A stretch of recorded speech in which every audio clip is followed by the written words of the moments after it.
Gracias por estar con nosotros en este espacio, en la charla a fondo.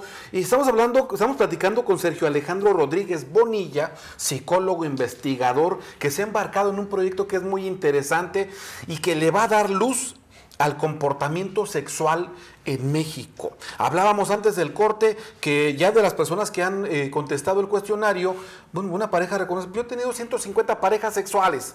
La mayoría de los mexicanos, de acuerdo con alguna información que se ha publicado hoy, pues no somos tan querendones, ¿verdad? Entonces, esta información va a traer resultados. ¿Cómo se van a aplicar estos resultados de esta investigación? Por ejemplo, ¿cuál sería el uso más práctico de esta información? Híjole, fíjate que el uso más práctico pues pueden ser muchos. Pueden ser cientos de usos. Sí, es que cada área puede agarrar lo suyo. Por ejemplo, el área de la salud, en mi área de la psicología, si me llegan muchos casos de terapia de pareja, bueno, ahí se van a dar cuenta que a diferencia del sexo porno, donde los actores duran hasta hora y media teniendo relaciones sexuales. ¿Ah, no es así?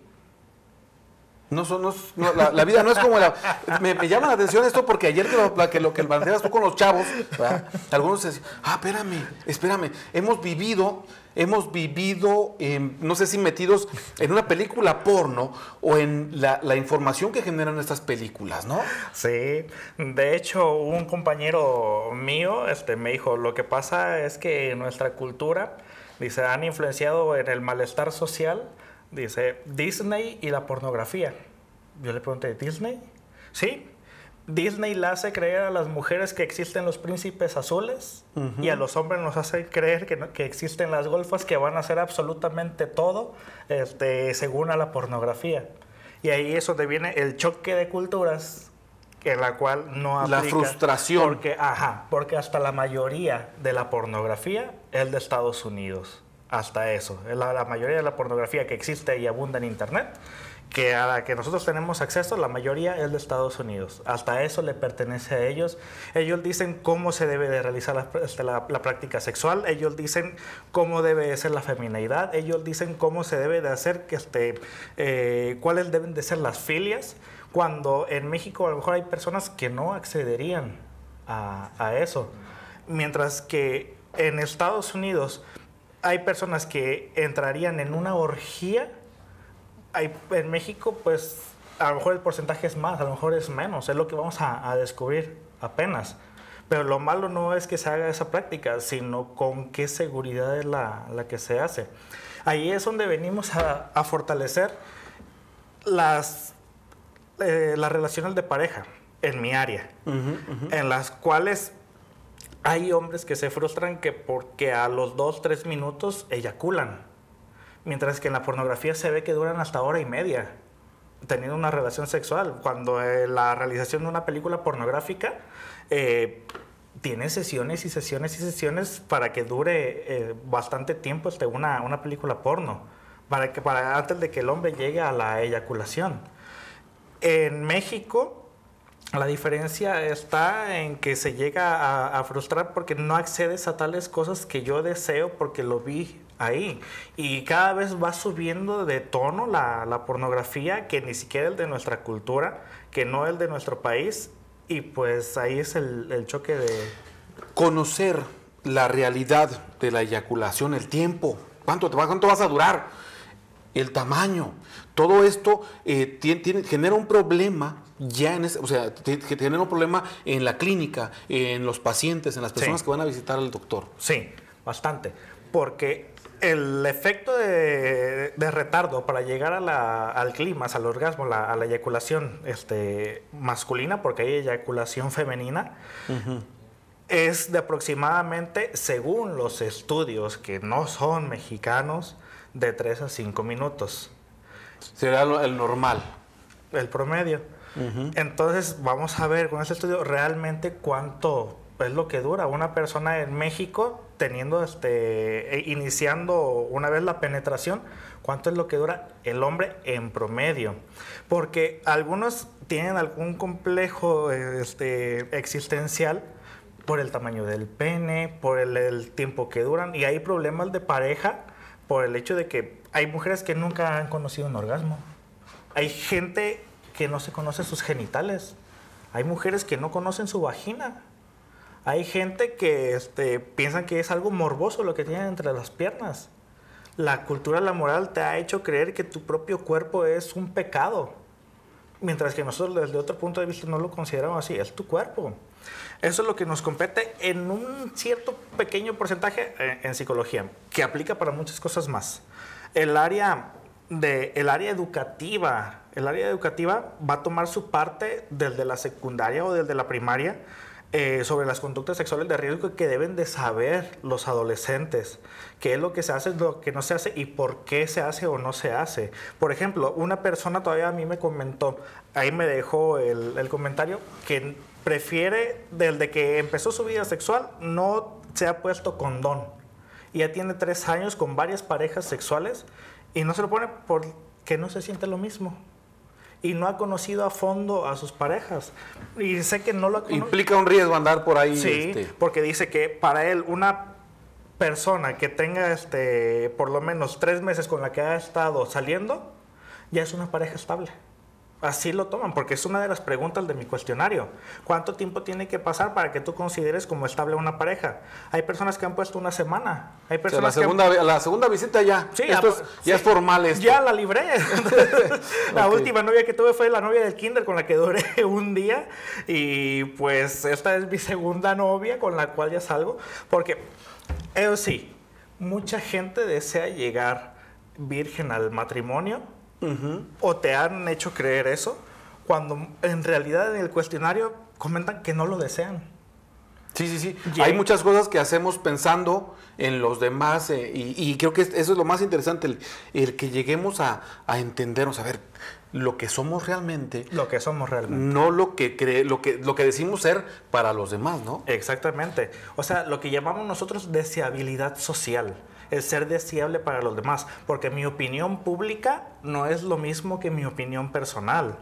Por ejemplo, cuando yo fui el día de ayer a dar la conferencia, bueno, yo iba vestido de cierta manera. Yo iba peinado de cierta manera. Iba ante un público que se hizo en la Facultad de Medicina y bueno, yo sabía que la deseabilidad social era importante en ese momento. Yo sabía que la gente quería algo y parte de lo que quería era verme formal ahí. O a lo mejor era imaginación mía, pero no era lo mismo llegar sin corbata que llegar con unos pantalones rotos y con Converse, que es lo que usualmente uso. Entonces, desde ahí la deseabilidad social era, tómame en serio. Lo que te estoy dando aquí no te lo vengo a vender, vengo a pedirte tu ayuda porque yo no puedo solo, es lo que les dije a los muchachos. Algo que me dijo el doctor Marino, que fue la persona que a mí me contactó para que yo fuera a dar la conferencia, me dice, tú vas a ver cuánta gente jalas con este tema. Porque las personas que tú veas vestiditos de blanco son las personas que van a fuerzas. Que son de ahí de la escuela y que los van a que llevar. son de la escuela, los que van uniformados. Y los que no van uniformados, que se enteraron de la convocatoria y que de repente decidieron acudir. Y fueron más personas las que iban de civil que los que estaban vestiditos de blanco. Entonces y gente de todas las edades. Entonces la gente se dio cuenta ahí que es un tema necesario. Yo lo vi necesario a partir de lo que vivo en la consulta. A partir de ahí me reprogramo en lo que es la investigación del doctor Alfred Kinsey. Y a partir de eso comienzo a hacer mi propia investigación. Y dije, yo voy a tratar de esclarecer lo que realmente pasa en México. No hay a estas fechas una diferencia entre el año de 1900 y el año 2016, si hablamos de sexo. Se sigue prohibiendo como que si estuviéramos en la edad de piedra.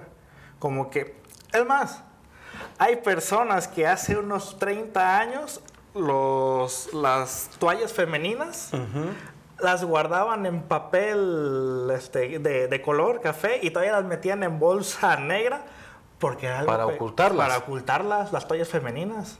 No se tenían que ver.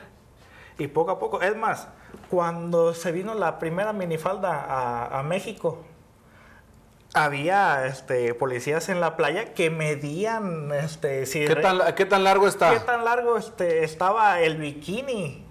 Y se llega la minifalda, se llega todo esto y pues se empieza pues degeneradas, pervertidas, esto y que lo otro. Muy bien. ¿A dónde va este estudio? Yo creo que lo más interesante es lo que esperamos, lo que yo creo que van a encontrar ustedes. Decías ayer que este estudio Kinsey llevó un proceso. Platícanos un poquito de este estudio. Lo hizo, me decías que no era ni un psicólogo ni un doctor. No. ¿Quién hizo este estudio que va a ser el precedente, digamos? ¿Y qué fue lo que encontraron? Que yo creo que es a donde hay que llegar, ¿verdad? En México vamos a encontrar esto, pero hay todas estas conductas que vamos a identificar en este estudio y yo creo que a lo mejor la diferencia sean los porcentajes. ¿De qué se trató este estudio Kinsey primero? Primeramente, Kinsey no era psicólogo, no era psiquiatra, no era del área de la salud. No era para nada que ver. El doctor Kinsey tenía de grado de doctor porque llegó hasta el doctorado. Él era entomólogo y zoólogo. ¿Entomólogo? Sí, que se dedicaba al estudio de los bichos. Ándale. Él revisaba y veía las abejas, las avispas, el comportamiento no sexual, sino más que nada de los animales, todo eso. El doctor Kinsey vivió en una época en la cual el masturbarse era pecado. Hay una persona que dijo que conoció a Kinsey y que gracias a él se salvó su vida. Porque dice que sus papás de esta persona, una mujer, le prohibían tanto el sexo, que decía que si ella junto con su novio iban a la iglesia y tomaban el librito que utilizan para darle seguimiento al sermón, y un meñique se topaba con el otro, eso es sexo y es malo. Y la gente creía en eso. Y Kinsey le tocó vivir una época en la cual el masturbarse era pecado y lo que tenían que hacer era rezar para que ese tipo de pensamientos se fueran. Y Kinsey se topa maravillosamente. Cuando se casa, él llega virgen al matrimonio, creo que a los 27 años de edad. Y pues el problema era que ni la esposa ni él nunca habían tenido relaciones sexuales. Y cuando llegan, pues resulta que es algo bastante doloroso y se entera que están dando una plática sobre sexo. Y la plática sobre sexo en la Universidad de Indiana, donde Kinsey daba clases de entomología, pues más que nada el sexo era prohibido. Entonces él dice, no, entonces no. Así nace la investigación de él. Y como él era entomólogo, él pasó por México. Él vino a México a recolectar abejas. Bueno, sí, México es rico en animalitos, ¿no? Vino a toda América Latina a recolectar abejas. No vino a hacer el estudio, que qué bueno, me dejó el camino a mí para que yo lo hiciera. Entonces, él se dio cuenta, él tenía su caja, recabó al menos 500,000 de abejas. Y se dio cuenta que cada abeja era diferente. Tenía un rasgo que era diferente de las otras. Entonces, una vez en una charla, el doctor Kinsey presenta su libro a como a 50 personas, pero un libro sobre abejas. ¿A quién le iba a interesar un libro sobre abejas? A él. Y las personas que iban, pues, 25 eran sus colaboradores. Y la otra mitad... No tenía mayor interés. Pues no había mucho interés. Y alguien le dijo, oye, Kinsey, pues, ¿por qué no haces algo sobre lo que hace la persona cuando va a tener relaciones sexuales? Porque era el tema de oculto. Era el tema tabú en ese momento. Sí, como aquí en México. Y entonces Kinsey dijo, pues no es mala idea. Y empezó a recabar, así como recabó abejas, empezó a recabar historias sexuales de las personas. Con Kinsey él fue distinto porque no tenía lo que yo tengo ahora, que es tecnología. Y él se sentaba con persona a persona y duraba desde 1 a 2 horas, recabando toda la historia sexual de la persona. Él trataba de poner siempre bastante cómoda a su entrevistado. Es más, a sus colaboradores, que fueron 6, los hizo que se quitaran el bigote. Porque la persona tenía que estar tan cómoda y Kinsey creía que el bigote hacía que se inhibieran o se algo. inhibieran, oculta algo. Entonces, para Kinsey tenías que mostrar siempre como era. Y el bigote para Kinsey era... O sea, él los tenía demasiado tipo militar, bien entrenaditos. Bien acomodaditos. Muy bien. Sí. Vamos a ir a la pausa y regresando vemos este tema porque yo creo que es muy interesante. Lo que este doctor realizó, bueno, no es doctor, ¿verdad? Este entomólogo realizó y los resultados que obtuvo creo que son interesantes. Vamos a la pausa comercial, no se vayan, muy breve.